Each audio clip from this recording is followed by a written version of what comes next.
میخوام در مورد یه روش جدیدی که مطمئنم زندگی و سرنوشت خیلی ها رو تغییر خواهد داد باهات صحبت بکنم. ببین بلافاصله بعد از این که شما یک عمل جراحی شدی، چه عمل جراحی زیبایی چه غیر زیبایی، بلافاصله بخیه رو بدنت زده شد، از روی تخت که بلند شدی باید بیای این کار رو زخمات من انجام بدم که انشالله اگه قراره که تو آینده جای زخم بمونه از الان جلوشو بگیریم. یعنی این کار دیگه کار زیبایی یا کاری نیستش که بخوایم ما تبلیغ بکنیم بگیم بیاین زیباتر بشین، این بشین اون بشین. نه، الان این روشی که ابداع کردم واقعا برای همه کسایی که خدای نکرده یه زخمی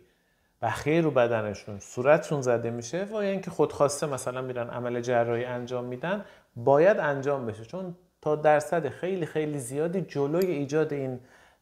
زخمایی رو که جای زخمایی که میمونه و بعدا برای درمانش ما مجبوریم کلی لیزر انجام بدیم، تزریق بکنیم، خیلی کار انجام بدیم، جلوی اونو میگیره فقط با یک جلسه درمان. تاکید میکنم فقط یک جلسه درمان، ولی هرچه زودتر باید روی زخم انجام بشه.